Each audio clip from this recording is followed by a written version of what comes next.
رسول اللہ صلی اللہ علیہ وسلم نے ہمیں یہ سکھایا ہے کہ جب ہم خرید و فروخت کریں تو اس میں بڑا دھیان رکھیں۔ مثال کے طور پہ ہم کچھ بیچ رہے ہیں، ہمیں بتایا گیا ہے کہ ہم اس میں اپنا منافع رکھیں، لیکن اس منافع کے ساتھ ساتھ ایک برکت بھی ہے۔ اس کا معنی یہ ہے، مثال کے طور پر اگر میں نے 1000 روپے کمائے ایک ڈیل سے،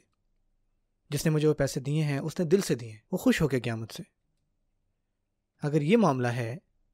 تو جس طرح میں نے وہ 1000 روپے کمائے ہیں تو اس میں بہت زیادہ برکتیں ہوں گی، میں اس سے بہت ساری چیزیں خود کے لیے کر سکتا ہوں اس آدمی کے مقابلے میں جس نے 10,000 روپے کمائے ہوں گے، کیونکہ میرے اس مال میں برکت ہے۔ لوگ گھر گئے، انہوں نے وہ چیز استعمال کی جو بھی میں نے ان کو بیچا تھا۔ مثال کے طور پہ اے سی تھا، کیا ہوگا جب وہ اس کو استعمال کریں گے، وہ خوش ہوں گے، وہ دعا دیں گے، ان کا کمرہ ٹھنڈا ہو رہا ہے، تو اچھی ڈیل تھی ان کے لیے۔ سو نیکسٹ ٹائم جب وہ کہیں اور سے گزریں گے، کہیں اور سے وہی چیز کو دیکھیں گے، وہاں پہ کہیں پہ لگی ہوئی، وہاں پہ دیکھیں گے کہ وہاں پہ اس کی تھوڑی سی قیمت بڑھی ہوئی ہے، تو ہم مسکراتے ہوئے جائیں گے کہ بھائی ہم نے چیز اچھی لی جہاں سے بھی لی۔ وہ جو مسکراہٹ ہے اور وہ جو احساس ہے نا، وہ آٹومیٹکلی ایک دعا ہے اس بندے کے لیے جس نے اس کو صحیح معنوں میں صحیح قیمت میں بیچا، جو کہ آپ ہوں گے۔ سو جو برکات ہے نا، ہمارے لیے اس ڈیل سے بھی زیادہ امپورٹنٹ ہونی چاہیے۔ سو کبھی بھی کسی کا فائدہ نہ اٹھائیں۔ مثال کے طور پہ آپ کوئی چیز بیچ رہے ہیں اور کوئی بندہ آ کے آپ سے پوچھے کہ کتنے کا ہے، مثال کے طور پہ آپ اس کو کہیں کہ یہ 2000 روپے کا، اور وہ آپ سے بات کر رہے ہیں اور اس دوران کوئی امیر آدمی آتا ہے، لگ رہا ہے کہ وہ کپڑوں سے امیر ہے، تو آپ سے پوچھتا ہے یہ کتنے کا ہے، تو دکاندار اس کو اوپر سے نیچے دیکھتا ہے اور وہ اس کو کہتا ہے کہ یہ جناب 2500 3000 روپے کا ہے۔ اب مجھے بتائیں کہ وہ جو ایکسٹرا پیسے ہیں وہ کہاں سے آ رہے ہیں؟ تو اس میں سے آپ کو کیا نقصان ہوا ہے کہ آپ نے اس برکت کو نکال پھینکا ہے، صرف اس وجہ سے کہ وہ دکھتا امیر ہے تو آپ اس سے زیادہ پیسے کمائیں گے۔ ایز مسلمز ہمیں یہ بتایا گیا ہے کہ یہ غلط ہے۔ اگر الٹا آپ اگر کسی کے لیے پیسے تھوڑے کم کر کے بتائیں ان کی حالت کو دیکھتے ہوئے، تو یہ تو زیادہ اچھی بات ہے، لیکن کسی کو دیکھ کے پیسے بڑھا دینا یہ غلط ہے۔ رحم اللہ عبدا سمحا اذا باع سمحا اذا اشترى، اللہ تعالیٰ رحم کرے اس بندے پر جو کہ خیال رکھتا ہے دوسرے کا جب وہ کچھ بیچے اور جب وہ کچھ خریدے۔ اس کا معنی یہ ہے، مثال کے طور پہ میں اپنے لیے کچھ چیزیں خرید رہا ہوں، میں یہ نہیں چاہتا کہ اگلے بندے کو میں نچوڑ دوں۔ کوئی آدمی جو کچھ بیچ رہا ہے، کچھ بھی ہو، آپ نے اس کو اتنے تھوڑے پیسے دیے ہیں کہ اس نے اس سے کوئی منافع ہی نہیں کمایا، اس کا بھی خاندان ہے، اس کے اوپر بھی ذمہ داریاں ہیں، وہ بھی چاہ رہا ہے کہ وہ کچھ پیسے کمائے۔ تو ہمیں چاہیے کہ ہم ایسی بات کریں جو کہ ہمارے لیے بھی اور اس کے لیے بھی بہتر ہو، اور وہ اپنے گھر خوشی خوشی جائے، وہ خوش ہو کہ یار میں نے تھوڑا بہت چلو کمایا تو ہے نا، اسے جتنا چاہا تھا اتنا نہیں لیکن کچھ تو کمایا، تو وہ گھر خوش خوش جائے گا۔ لیکن اگر ہم دوسرے بندے کا خیال ہی نہ رکھیں اور اس کو پورا نچوڑ ڈالیں تو وہ کیا کرے، بیچ تو جائے گا، لیکن جب گھر جائے گا اس نے سب کچھ بیچا لیکن اسے کچھ کمایا نہیں، اور اس کے بچے اس کو دیکھ رہے ہیں، اس کی بیوی اس کو دیکھ رہی ہے، اس کے بلز پے نہیں ہو رہے، بچوں کی فیسیں نہیں جا رہی۔ لیکن اگر ہم نے اس کی مدد کی ہوتی انڈائریکٹلی، تو اس سے کیا ہوتا ہے کہ ہم اس کی زندگی میں اس کی مدد کر رہے ہوتے ہیں، آسانیاں پیدا کر رہے ہوتے ہیں۔ ہم نے اگر اس کا خیال کیا ہوتا تو اس سے اس کے بچوں کی فیس جاتی، بجلی کا بل جاتا، پانی کا بل جاتا۔ دیکھیں یہ اصل وہ گہری باتیں جن پہ ہمیں سوچنا ہے جب بھی بیچیں اور خریدیں۔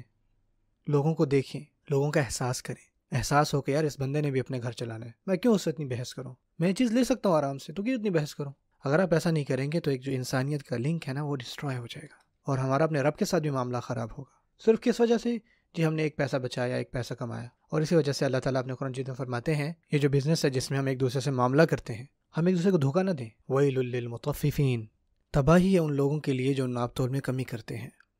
جس کا معنی ہے کہ جب ہم خود کے لیے کر رہے ہوں تو ہم زیادہ کرتے ہیں، اور جب ہم دوسروں کے لیے تول رہے ہوں تو ہم کم تولتے ہیں۔ ایک دفعہ ایک شخص جو ہے آپ صلی اللہ علیہ وسلم کے زمانے میں کھجور بیچ رہا تھا، اور ایسے بیچ رہا تھا کہ جو اوپر کھجوریں تھیں وہ اچھی تھیں اور نیچے بری تھیں۔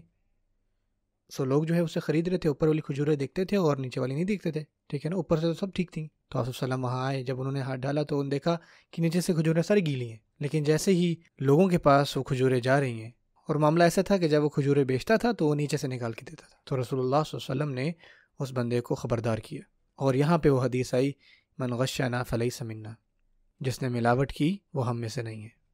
جو لوگوں کو دھوکہ دیتا ہے نا وہ مسلمان کیسے ہو سکتا ہے؟ اور آج کیا ہوتا ہے کہ کچھ بزنس مین جو ہیں بہت اچھے دکھنے والے، 5 وقت کی نماز پڑھنے والے، وہ کیا کرتے ہیں، دھوکے دیں، جب چیک لکھتے ہیں ان کو پتہ ہے ان کے پاس پیسے نہیں ہیں، اور کیا ہوتا ہے جان بوجھ کر بعض اوقات غلط سائن کر جاتے ہیں، بس وقت ضائع کرنے کے لیے، صرف وقت ضائع کرنے کے لیے۔ سوچیں ہم کیا مسلمان ہیں؟ کیا ہمیں یہ سکھایا گیا؟ یہ تو بہت افسوس کی بات ہے۔ آپ یہ دیکھتے ہیں ان لوگوں کے درمیان چیزیں ہو رہی ہیں جن کو ظاہری طور پر جو اچھے ہیں، وہ لوگ جن کا مذہب سکھا رہا ہے کہ بھائی اپنا بہترین اخلاق کرو، بہترین خلق رکھو، لیکن پھر بھی وہ اتنے گر گئے اور خود کو اتنا نیچے گرایا، نیچے سے نیچے۔ اور اسی وجہ سے وہی آیت آتی ہے ذہن میں جہاں اللہ فرماتے ہیں لقد خلقنا الانسان فی احسن تقویم ثم رددناہ اسفل سافلین، الا الذین آمنوا، کہ ہم نے انسان کو کوئی شک نہیں کہ سب سے احسن تقویم میں پیدا کیا، اور پھر ہم نے اس کو لٹایا سب سے نچلے درجے تک، سوائے ان کے جو ایمان لائے۔ لیکن صرف ایمان لے آنا کافی نہیں ہے، ہمیں اچھے کام بھی کرنے ہیں، ورنہ ہمارے اور جانوروں میں کیا فرق رہ گیا پیچھے۔ اور آپ یہ دیکھتے ہیں کہ جانور ایک دوسرے کو دھوکہ نہیں دیتے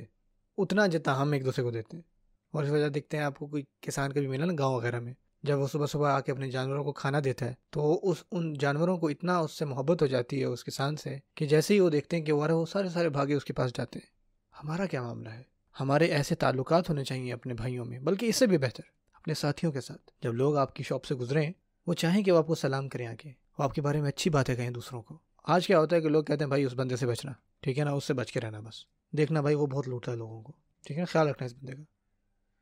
ایسا کیوں ہو رہا ہے بھائی؟ اگر ہم نے اپنے ساتھ صحیح بزنس ایتھکس رکھے ہوتے تو ایسا کبھی بھی نہ ہوتا۔